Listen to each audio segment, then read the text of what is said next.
The defense line in the eastern Zaporizhzhia region has fallen.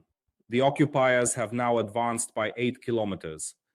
They are currently drawing near to the settlement, essentially reaching the very outskirts of Rynopillia. Over the past few days, Uspenivka, Rybine, Solodke, and Nove have been captured. After the fall of Uspenivka, it seems the Ukrainians have no defensive positions left that can hold back the Russians. This, my friends, is all from a direct quote published in the BILD newspaper, an article authored by Julian Röpcke, if you will. We understand that this is indeed a rather sensational story. However, as it eventually turns out, the material itself is not far from the truth. Why? Because, well, maybe calling it a breakthrough is. However, a significant enemy advance is clearly and unmistakably underway. And today, Mr. Voloshin, the spokesperson, has essentially confirmed and acknowledged this fact. This is the spokesperson for the Southern Defense Forces. He is reporting that the defense forces in this direction have pulled back to their already established positions, which were prepared in advance. This raises two questions. So who is exaggerating the story? The German journalists who draw some of their resources from OSINT sources, Russian sources, and also Ukrainian official ones, but officially we have only one piece of information, that they pulled back to prepared positions. Nowhere does it say Russians advanced 8 kilometers, that's first. It's crucial. Second, you see, if Voloshin says they withdrew, it means someone was at those positions and did withdraw. But Julian Röpcke writes that it seems there are no defensive positions in this sector, again, the eastern Zaporizhzhia region. It seems there are no defensive positions remaining in this sector, as there is no one available to effectively hold back the Russian forces. Our most significant fortifications are located directly along the Rynopillia line. Indeed, they are situated there, as are those at Huliaipole. Therefore, it is currently necessary for us to just understand that the offensive isn't confined to the Pokrovsk agglomeration, nor is it merely an attempt to capture it. The Russians are visibly stretching the Ukrainian defense forces thin, operating simultaneously on multiple fronts. Deep State is currently reporting exactly on this situation, detailing the potential threats that are emerging for the Huliaipole direction. Indeed, both sources are actually presenting precisely the same maps. Now, if I can just quickly locate this information that I saved, I can explain precisely what the particular threat. Thus, the danger lies in the enemy forces being significantly superior, according to Deep State analysts. To quote, regrettably, the enemy's numerical superiority is undeniably making itself felt, and a considerable portion of the territory is under tenuous control, potentially jeopardizing Huliaipole.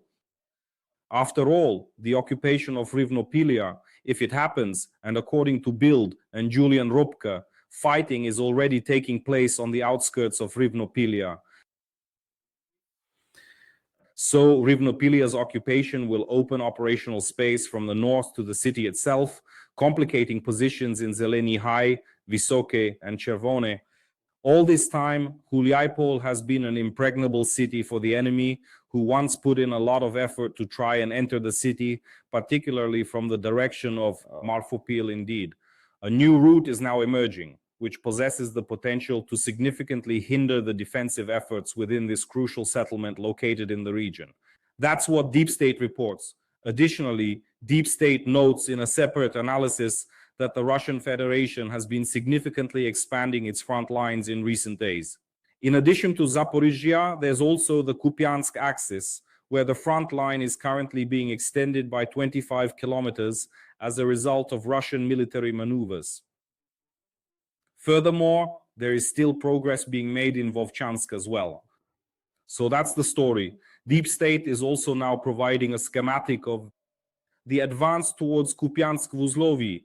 We understand that the city of Kupiansk itself is not the occupier's target. The aggressor's primary objective is unequivocally the railway station, specifically the crucial railway hub at Kupiansk-Vuzlovyi, and Russian forces are making every effort to reach it with utmost speed.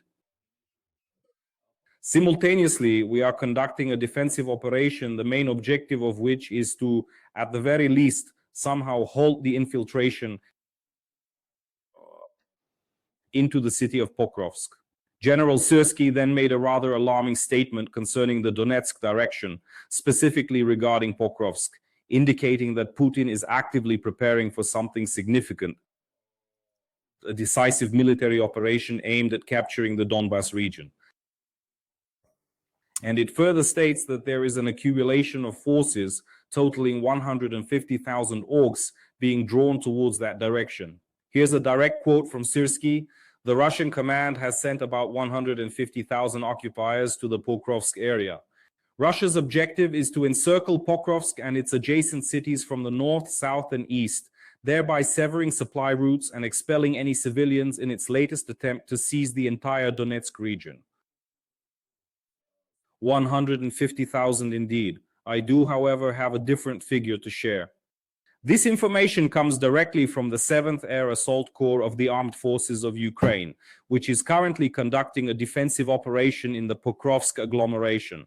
The 7th Air Assault Corps reports that approximately 300 troops are presently located in Pokrovsk. Russian soldiers there. Furthermore, since the beginning of November, an additional 162 occupiers have been eliminated. Right? They're being eliminated, yet they continue to arrive.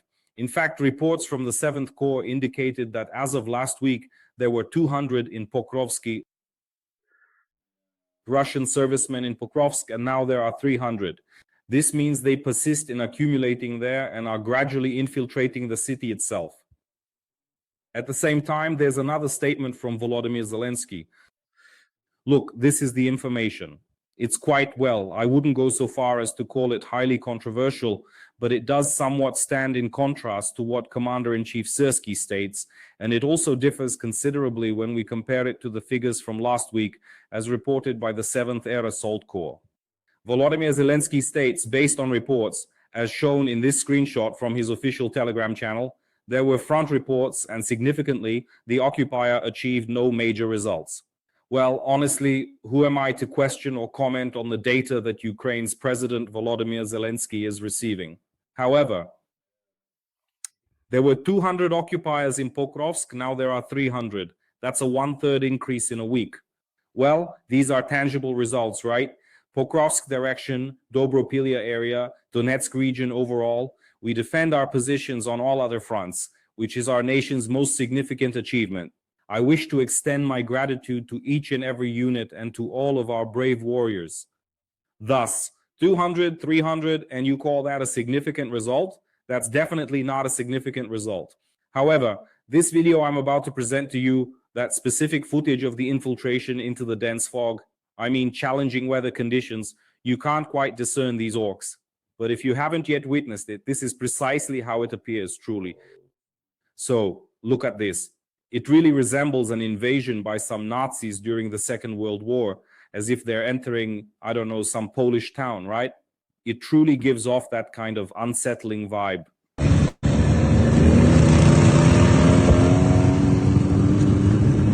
Friends, this truly resembles a scene from a feature film, doesn't it? Or perhaps some old World War II footage. Or some, I don't know, Hollywood production. Something like Mad Max, perhaps. We have motorcycles and also cars right here. And everything just vanishes into the fog. However, this video is precisely from the outskirts of Pokrovsk, and journalist Yulia Kirienko even shares the exact geolocation, stating it is right here. So this is the highway, the road intersection, a key location, if you will. On the right, we can clearly see Uspenivka. And from there, the primary road proceeds directly to the urban area of Pokrovsk. Here you go on the left, and to the right is Novopavlivka, you see, and the geolocation.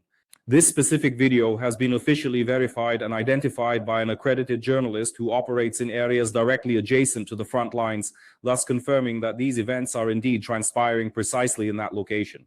So, a significant result? I don't know. There are other videos by the 68th Jaeger Brigade. I observed them employing drones to dislodge those motorcyclists from their vehicles, but it is clear that it is currently insufficient. the capacity to stop this very word infiltration, indeed to stop this infiltration and the increasing number of orcs. This simply confirms one fact. There's no encirclement of Pokrovsk.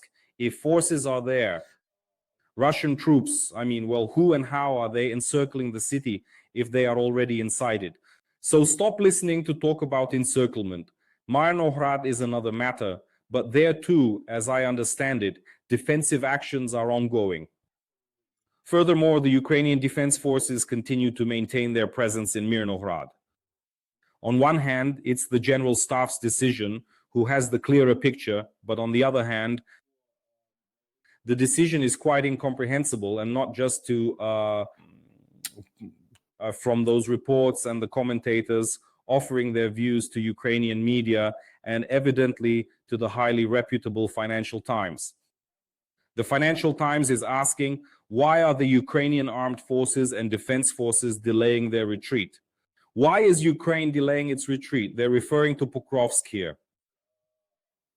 Why? Because according to the authors, the destiny of other cities, such as Avdiivka, for instance, clearly demonstrates that when a withdrawal occurs, a retreat can indeed be quite chaotic if not properly executed or planned in advance.